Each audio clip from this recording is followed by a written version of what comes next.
Hello everyone, welcome to our channel Geology UPSC. In this video, we are providing comprehensive overview of structural geology as you can see here for UPSC,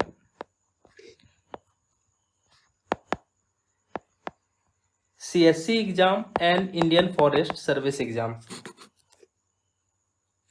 If you are aspiring to excel in this competitive exam, understanding the concept of structural geology is crucial. In this video, we are discussing structural geology syllabus and book list. Okay, colour change कर लेते हैं। देखिए, आप सभी का हमारे geology UPSC channel पे स्वागत है और इस वीडियो में हम बात करेंगे स्ट्रक्चरल जियोलॉजी के ऊपर। जैसा कि आप जानते हैं, जियोलॉजी है तो हम geology Indian forest service exam में ये बहुत ज़्यादा सुनने को आता है और सिविल सर्विस एग्जाम में ये लीस्ट पॉपुलर है, लोग लेते भी नहीं है।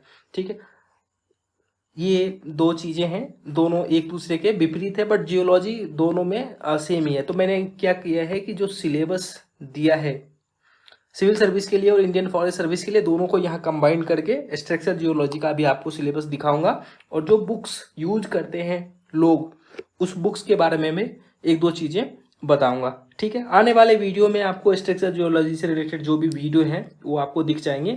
और ये जो स्ट्रक्चर जियोलॉजी अभी जो हमने स्टार्ट किया है, इसके पीछे रीजन ये है कि हमने एक टेलीग्राम पे पोल कराया था और उसमें रिजल्ट ये आया कि स्ट्रक्चर जियोलॉजी यूट्यूब पे किसी ने अच्छे से नहीं करवाया है, और करवाया भी है तो वो सिविल सर्विस एग्जाम के काम का नहीं है। तो आप ऐसा एक वीडियो प्लेलिस्ट बनाइए जहाँ पे सिविल सर्विस एग्जाम को ध्यान में रखते हुए, तो ये एक कंसर्न था, तो मैंने सोचा चलो आपके सामने लेके आते हैं एक वीडियो और इसमें पूरे डिटेल में स्ट्रक्चरल जियोलॉजी के बारे में बात करेंगे। देखो, सबसे पहले सिलेबस में दे क्या रखा है उसके ऊपर तो बात कर ले।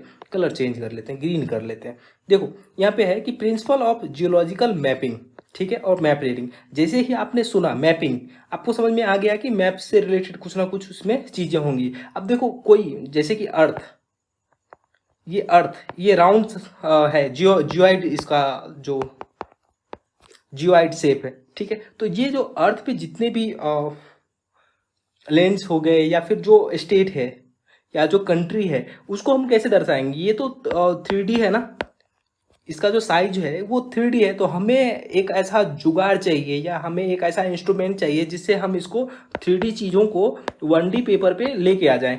ठीक है, तो इसके लिए हमें चाहिए प्रोजेक्शन डायग्राम। यहाँ पे देखो, सेकेंड नंबर पे दे रखा है। ठीक है, फर्स्ट नंबर पे आपको जियोलॉजिकल मैपिंग पढ़ना है और उससे मैप रीडिंग आप कैसे करोगे ये देख लो। मैप रीडिंग के लिए आपको क्या, अगर 3D स्पेस में कोई चीज़ है उसको 1D पेपर पे कैसे करना है, उसके लिए आपको प्रोजेक्शन डायग्राम पढ़ना है। ठीक है, चलो कलर चेंज करते हुए चलते हैं। सॉरी, यहाँ पे देखो स्ट्रेस एंड स्ट्रेन एलिप्साइड है। अब ये क्यों है? जब आप कोई चीज़ को, कोई सा भी ऑब्जेक्ट है उस पर 3D में कुछ भी लिखा है, तो उसको अगर आप 1D पे करोगे तो वो उसमें कुछ ना कुछ टेंशन आएगा। ठीक है, उसमें स्ट्रेस होंगे, स्ट्रेन होंगे। ठीक है, तो इसी वजह से ये चीज़ें यहाँ पर मेंशन है। आप देखो सिलेबस को, देखो किस तरह से, कितने जीनियस तरीके से आपको आइडेंटिफाई करके दिया है कि स्ट्रक्चर वे में। देखो, जैसे नाम भी स्ट्रक्चर जियोलॉजी है और आप ये देखो कि सिलेबस को भी स्ट्रक्चर करके दिया है कि पहले आप ये करो, उसके बाद आपको ये प्रॉब्लम फेस होगी, फिर उसके बाद आपको ये प्रॉब्लम फेस होने वाली है। जैसे कि अगर आप जियोलॉजिकल मैपिंग करते हो, सॉरी, आप जैसे कि आप जियोलॉजिकल मैपिंग करते हो, तो आपको इसमें क्या प्रॉब्लम आएगी कि आप कोई सा भी मैप है वो अगर 3D में है तो आप उसको 1D पेपर पे कैसे करोगे, उसके लिए आपको प्रोजेक्शन डायग्राम पढ़ना है। अगर आपने प्रोजेक्शन डायग्राम कर लिया है, ठीक है, तो फिर उसमें आपको क्या प्रॉब्लम आ रही है वो देखो, स्ट्रेस, स्ट्रेन, एलिप्साइड। ठीक है, उसके बाद इसका जो रिलेशन है ना इलास्टिक, प्लास्टिक और वेरियस मटेरियल के साथ, वो देखो। जब आप स्ट्रेन और स्ट्रेस जब आप ये देख रहे हो तो फिर उसमें देखोगे कि आप डिफॉर्म्ड रॉक जो है उसमें क्या प्रॉब्लम आ रही है। ठीक है, उसके बाद बिहेवियर ऑफ मिनरल्स देख लो। भाई, रॉक है तो उसमें कुछ ना कुछ मिनरल्स होंगे ना, उस मिनरल्स में डिफॉर्मेशन कंडीशन कैसा है उसको देख लो। फिर जब आप वो चेक कर रहे हो, ठीक है, बिहेवियर ऑफ मिनरल्स देख रहे हो, फॉल्ट्स का क्लासिफिकेशन देख लो एंड मैकेनिज्म उसका देख लो कि कैसे काम करता है। ठीक है, जब फॉल्ट्स देख ही रहे हो तो साथ में फॉल्ट भी देख लो। उसका भी मैकेनिज्म देख लो। उसके बाद जब ये दो चीज़ें हो ही रही है तो फिर देखो स्ट्रक्चरल एनालिसिस देखो किसका, फॉल्स का देख लो, ठीक है, कलर चेंज कर लेता हूँ, फॉलिएशन का देखो, ठीक है, लिनिएशन का देखो, और फिर जॉइंट्स देख लो, फॉल्ट्स देख लो, ये सभी का आप स्ट्रक्चर एनालिसिस कर लो, ठीक है। देखो ये आप इस चीज़ को अंडरस्टैंड करो कि स्ट्रक्चरल जियोलॉजी में जो सिलेबस दे रखा है वो कितना मतलब कूल है। आप अगर पढ़ के सिलेबस पढ़ के भी आपको लगेगा कि नहीं, मेरे दिमाग में बहुत सारी चीज़ें ऐसे ही समझ में आ रही है कि क्या ही चल रहा है। देखो एक दूसरे से टॉपिक, हर एक टॉपिक एक दूसरे से रिलेटेड है। अगर आपको ये नहीं पता होगा तो फिर आप दूसरी चीज़ें नहीं समझ पाओगे, ठीक है। नेक्स्ट जो है अनकन्फॉर्मिटीज़ है, उसको देख लो। उसके बाद सुपरपोज डिफॉर्मेशन है, ये देखो यहाँ पे मैंने लिख दिया है, ये only Indian forest service exam में है, ये सिविल सर्विस में नहीं आता है। अगर आप सिविल सर्विस के लिए ही अगर पढ़ रहे हो तो इसको छोड़ देना, मैं वहाँ पे ऐसे जब वीडियो लेके आऊँगा तो वहाँ मैं शुरू में ही बता दूंगा ये आपके काम की है देखो, और ये आपके काम की नहीं है, आप इसको चाहो तो स्किप कर देना, ठीक है। नेक्स्ट कलर चेंज करता हूँ, टाइम रिलेशनशिप और ये क्रिस्टलाइजेशन और डिफॉर्मेशन के साथ में देख लो। फिर इसके बाद नेक्स्ट जो है इंट्रोडक्शन ऑफ पेट्रोफैब्रिक्स, ये बहुत छोटा दे रखा है, तो ये इंडियन फॉरेस्ट सर्विस के एग्जाम में है। आप चाहो तो इसको सिविल सर्विस में अगर आप करना चाहो तो इसको छोड़ देना, ठीक है।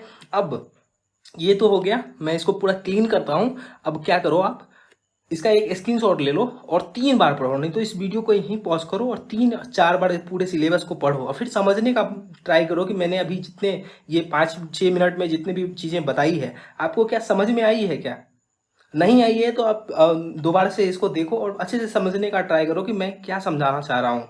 क्योंकि अगर आपका बैकग्राउंड जियोलॉजी नहीं है तो चीज़ें आपको समझ में नहीं आएगी। मैं खुद 15-15 बार इसको पढ़ के समझाऊँ फिर मैं आपको समझा रहा हूँ। अगर आप कोई सा चीज़, जितने भी चीज़ें आप पढ़ते हो, पढ़ना आसान है, खुद समझना वो और भी आसान है, बट आप सेम चीज़ को अगर दूसरे को समझा रहे हो ये सबसे मुश्किल काम है, ठीक है। तो आप इसको अच्छे से समझो और नहीं समझ में आ रहा है तो दोबारा से देखो और फिर से समझने का ट्राई करो। चलो बात करते हैं बुक लिस्ट के ऊपर। सबसे पहले जो लोग यूज करते हैं, मोस्ट पीपल यूज करते हैं, ये बुक है मार्लेन पी बिलिंग्स करके आती है बुक। यहाँ पे देखो स्ट्रक्चर जियोलॉजी नाम है बुक का, यहाँ पे नाम भी यहाँ लिख दिया है, तो अच्छे से देख लेना। मैं इसका डिस्क्रिप्शन में लिंक दे दूंगा अमेजोन का, तो वहाँ से जाके चेक कर लेना। अगर आपको काम की लगे तो परचेज कर लेना, नहीं तो कोई बात नहीं। नेक्स्ट जो बुक यूज करते हैं लोग वो है theory of structure geology, NW Gokhale साहब की बुक आती है। यहाँ पे देखो ये बुक, ठीक है। उसके बाद थर्ड जो बुक यूज होता है, बहुत लोग इसके बारे में बोलते हैं, ये SK घोष साहब की है। यहाँ पे देखो बुक है और ये इस तरह की है और ये बहुत महंगी बुक है, तो आप चाहो तो इसे परचेज कर लेना। मैं तीनों का लिंक दे दूंगा, तो वो टेंशन की बात नहीं रहेगी कि मुझे कौन सा बुक लेना है। अपने हिसाब से देख लेना कि मुझे मेरे बजट में कौन सा बुक आ रहा है। आप सभी का धन्यवाद, आपने अपना 9 मिनट के आसपास समय मुझे दिया है, इसके लिए thank you so much. I am trying to make your life easy, so be with us and share with your friends and all your social media platform. And also if you want to become a financial contribution to support and grow our channel, please check description box. Thank you so much for your time and patience. If you like this, do like and share. Thank you. मिलते हैं next video में जहां हम बात करेंगे principle of geological mapping and map reading के ऊपर।